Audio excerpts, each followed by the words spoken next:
during the Bush administration, was contracted along with several other scientists to devise a list. This was the mandate. They came to them and said, here's the issue.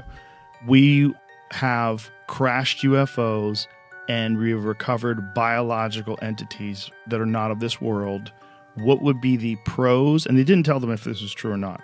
They said, what would be the pros of disclosure? What would be the cons? And I want you to attach a numerical value to each one. So disruption of government, religion, politics, all these different things. Like what would happen to the nuclear family? Like what happens if we know we're not alone? What happens if we are visited on a consistent basis? What happens? And when they did it at the end, all of the scientists had achieved similar conclusions that the cons outweighed the pros in terms of numbers. And so because of that, they decided not to disclose. So this was like during the 1980s, I guess? 90s? When was Bush 2? No, okay, 2000. So 2000. So it was around then. Yeah. Yeah, what do they know? What do they tell you the first day? I don't think they tell you the first day. I think the president is a temp. The president's like a substitute teacher. I don't think you get to know much. I don't think Trump knows. Well, I think they worry probably that told it's him all, some things. I worry that the government is like, there's a theory that there hasn't really been an American government since 1945. No, since 63. Well, because everything got siloed. Mm-hmm. Like in wartime, everyone's talking to everyone and making everything happen. And it's like, okay, we're at war. Right. And then everything gets siloed and, okay, that's a secret thing, that's a secret thing, that's a secret thing. And then the guy that's holding the secret keys retires. And that whole department's just funded forever, but you don't quite, they're not talking to them. And then you have people that are in great positions of power that get off on keeping these secrets and keeping this information and having the knowledge and keeping it only to themselves, especially if they're manipulating things. This was like a big problem with the CIA, and this led to when they had the disclosures and the Church Commission, and when people found out what the CIA was up to and all the weird shit they did with MK Ultra, and oh my God, that book! I got to thank you for that book. Oh, Chaos, incredible. So I can't recommend it enough. I listened to the episode. I went back and listened to your episode with the guy, and I went, okay, this is interesting. What's he called again? Tom O'Neill. Tom O'Neill. He's got a new podcast, by the way. Does he? He's got a new podcast where he's kind of going like an in-depth interview. It's with Rick Rubin's. You know Rick Rubin's podcast? It's his podcast company has done one with him. I didn't even know Rick Rubin had a podcast company. That's funny. I text him all the time. I didn't even know he had a podcast He's got a great podcast. He's the best. Oh, he's such a... He'll entertain any ideas. He's wonderful. He gets down the rabbit hole. But so I listened to the thing, and then I went away and I read the book, and the book is like, you kind of read it and go, well, this can't be, like, that's an extraordinary chapter.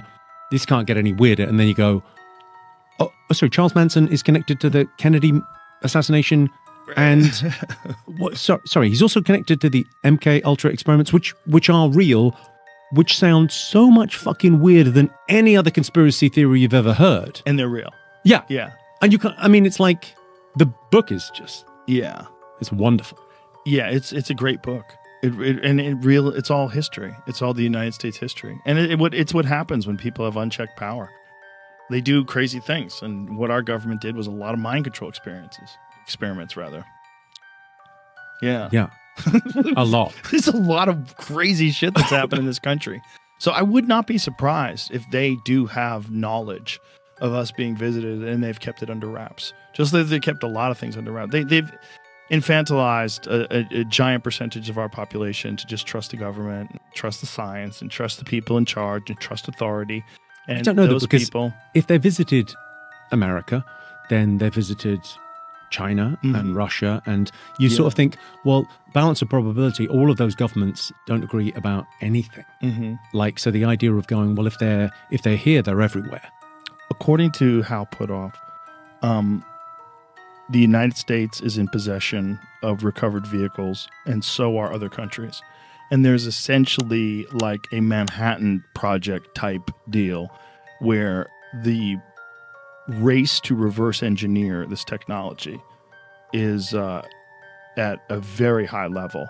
and governments are involved in it, and they try to keep things as secret as possible, because whoever can achieve the results first will have immense technological superiority over all of its enemies. If these things are real, if they do have some sort of a device that can move through space in a way that we just can't even fathom, which traverse immense distances almost instantaneously. This is what we've been told by the people that have worked with these things. And, it's hard to know. It's hard to know what's bullshit. It's hard to know because it all sounds like bullshit. But I think it would sound like bullshit unless you experience it. Sorry, but that thing of like, yeah, it does sound like bullshit in a sense.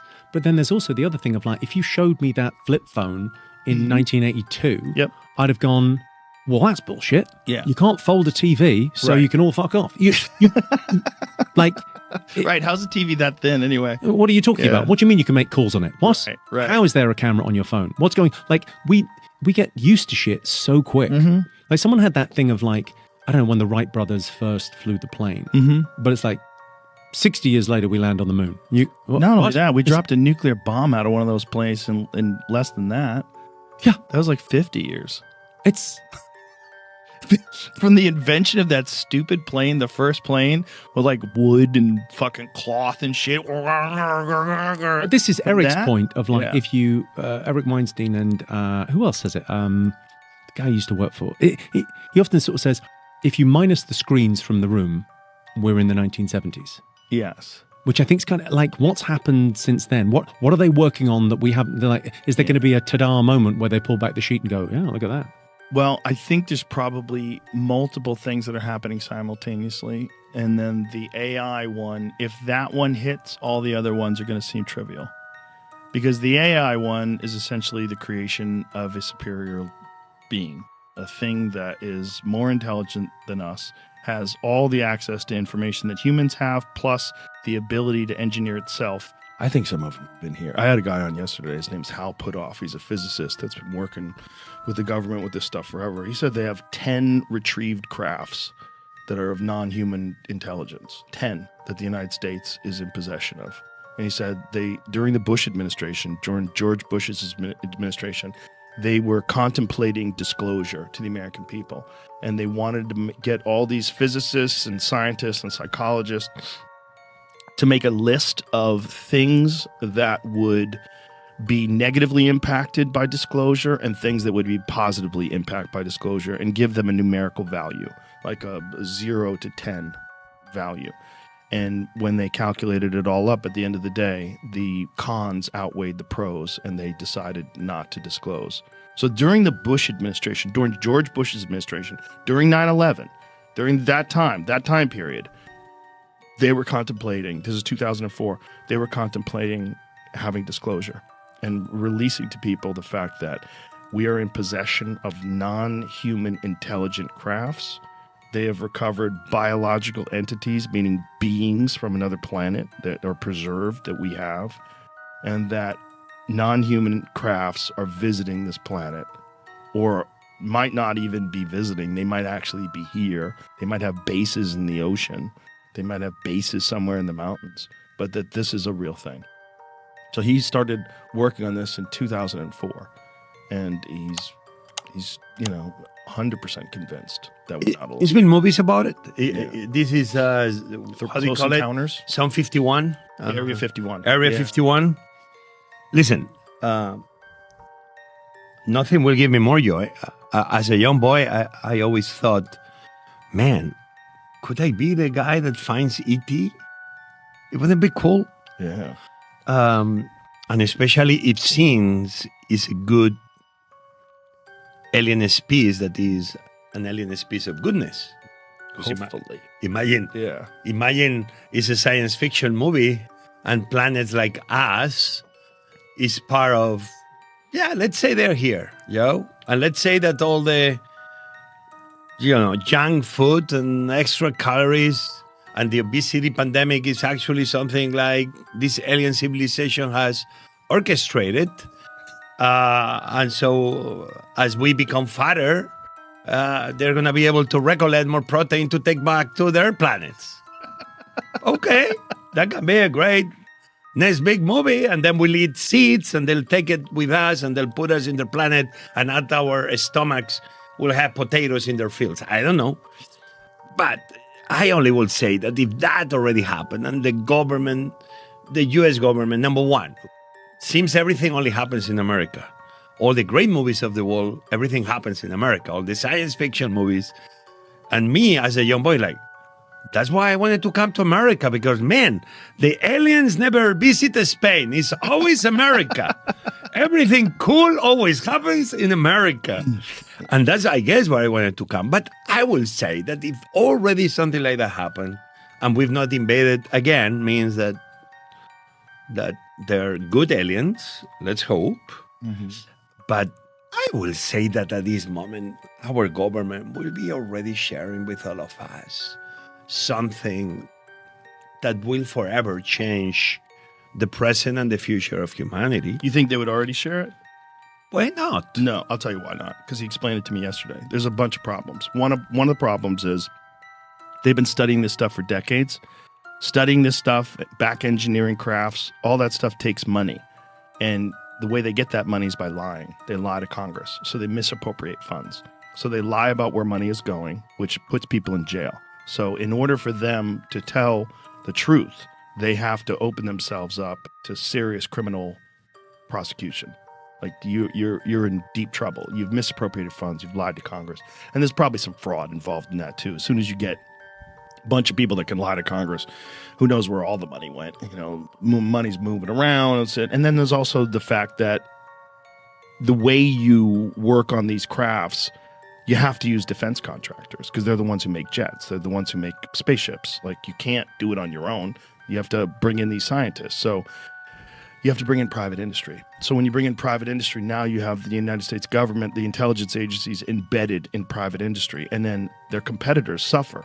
So if the competitors go under, then the competitors could sue. Hey, you gave, Raytheon. You gave Raytheon this special generator that you've back engineered from some flying saucer.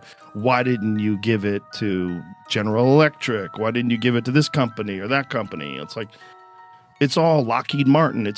There's too many problems in terms of legal ramifications, prosecutions. People are going to lose their careers. They're going to be brought in front of Congress. They're going to have to testify. The only way that they're going to really have disclosure at this point is amnesty. The government is going to have to say, listen, let's let the past be the past. No one's going to get in trouble.